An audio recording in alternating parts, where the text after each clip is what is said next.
दर्शक बंधु आज मुझे आसी रेस्टोरेंट स्टाइल मिक्स भेज तरकारी देखु केते बढ़िया है। तो डेरी नक चलतु देखा मिक्स भेज तरकारी रेसिपीटी देखा पूर्व आपण मानक मो तरफ नमस्कार। सर्वप्रथम मो डिकेल स्नेहा यूट्यूब चैनल को आपण मानक मो स्वागत जनाऊँगी।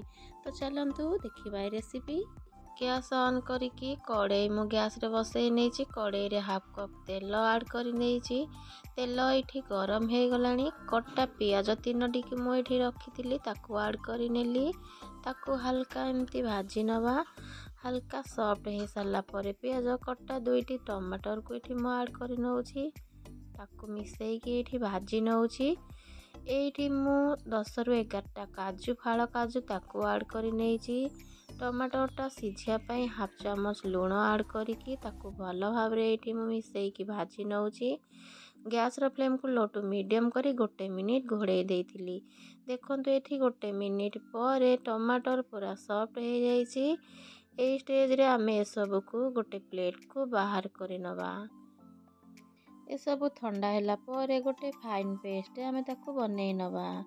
परिबा छाणिया ये मु तेल को गरम कर नहीं। तेल गरम हो जा पर प्रथमे पनीर को मु ऐड कर नौची तेल रे। ये 250 ग्राम पनीर को मु तेल रे ऐड कर नहीं। पनीर आमर गोल्डन ब्राउन कलर हो जा पर पनीर को बाहर कर नवा गोटे बाउल को। गोटे गिना कटा आलू को आम तेल रे ऐड करिकी एमती ताको छाणी नवा भल भाव रे। ये देखंतु आलू आमर भल भाव छाणी हो गलानी ताको एबे बाहर कर नवा। तापर ये मु नहीं जाइए गोटे गिना बीम्स को भल भाव छाणी नवा तेल रे। ये देखंतु बीम्स भल भाव तेल रे छाणी हो गलानी ताको मध्य आमे बाहर कर नवा। तापर ये मु नहीं जाइए गोटे गिना फूलकोबी को मध्य भल भाव आमे तेल रे छाणी नवा। ये फूलकोबी भल भाव तेल रे छाणी होगा पर ताको मु बाहर कर नहीं। तापर हाफ गिना कटा गाजर को मु तेल रे ऐड करी ताको भल भाव छाणी नहीं। गाजर छाणी हो जा पर ताको बाहर कर नहीं। तापर गोटे गिना कैप्सिकम को मु तेल रे ऐड कर नहीं ताको हल्का टिके आमे भाजी नवा। ये हल्का भाजी हो जा पर ताको मु बाहर कर नहीं। तापर हाफ गिना पियाजर पाखुड़ा को मु तेल रे ऐड करिकी ताको हल्का टिके मु भाजी नेबी। ये देखो पियाजर पाखुड़ा मोर हल्का भाजी हो जा पर मु ताको बाहर कर नहीं।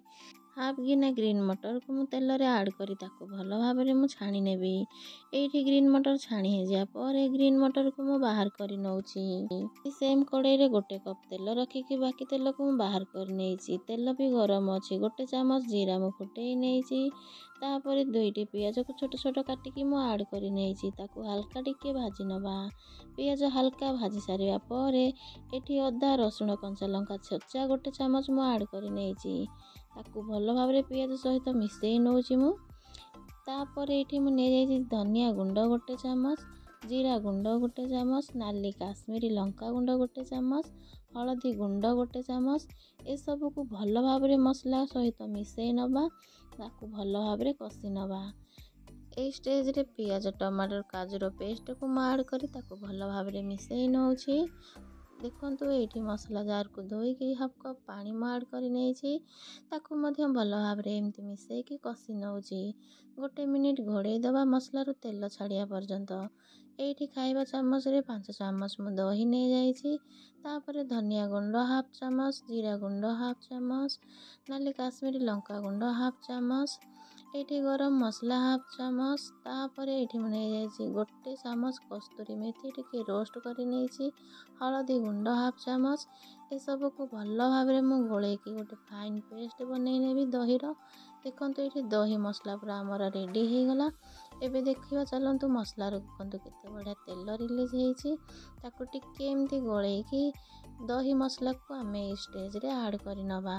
दही मसला को ऐड करिकी ताकू भल भाव पूरा कषि नवा मसला रू तेल बाहरिया पर्यंत। देखंतु हाफ कप पानी मु ऐड कर नहीं मसला गिना को धोईकी ताकू एमती घोड़े घोड़े आमे कषि नवा। देखंतु घोड़े घोड़े कषि नहीं मु ये पूरा 5 मिनिट केते बढ़िया तेल रिलीज हो जाए मसला रू। किछि भजा काजू को मु ऐड कर नहीं मसला सहित मिसई नहीं। छाणिकी रखी परिबा को मु स्टेज रे ऐड कर नहीं। ପରିବାକୁ ମସଲା ସହିତ ଭଲ ଭାବରେ ମିଶାଇ ନେଉଛି। ପରିବାକୁ ମସଲା ସହିତ ମିଶାଇ ସାରିବା ପରେ ରଖିଥିବା ପନିର ଛାଣିକି ତାକୁ ଏ ଷ୍ଟେଜରେ ମୁଁ ଆଡ଼୍ କରି ନେଇଛି। ଭଲ ଭାବରେ ଏବେ ତାକୁ ମିଶାଇକି ମୁଁ କଷି ନେଇଛି। ଟେଷ୍ଟ ବାଲାନ୍ସ ପାଇଁ 1 ଚାମଚ ଚିନି ମୁଁ ଆଡ଼୍ କରି ନେଇଛି। ସ୍ୱାଦ ଅନୁସାରେ ଲୁଣ 1 ଚାମଚ ଆଡ଼୍ କରି ନେଇଛି। ଏସବୁକୁ ଭଲ ଭାବରେ ମିଶାଇକି ମୁଁ କଷି ନେଇଛି। ଭଲ ଭାବରେ ପରିବା କଷି ହେଇଯିବା ପରେ ଛୋଟ ବାଉଲରେ 1 ବାଉଲ ପାଣି ମୁଁ ଆଡ଼୍ କରି ନେଇଛି। ପାଣି ଆଡ଼୍ କରି ସାରିବା ପରେ ତାକୁ ଘୋଡ଼େଇ ନେବା ତରକାରୀଟା ଭଲ ଭାବରେ ହେଇଯିବା ପର୍ଯ୍ୟନ୍ତ। ଦର୍ଶକ ବନ୍ଧୁ ଦେଖନ୍ତୁ ତରକାରୀ ଆମର ପୁରା କମ୍ପ୍ଲିଟ୍ ହେଇଗଲା।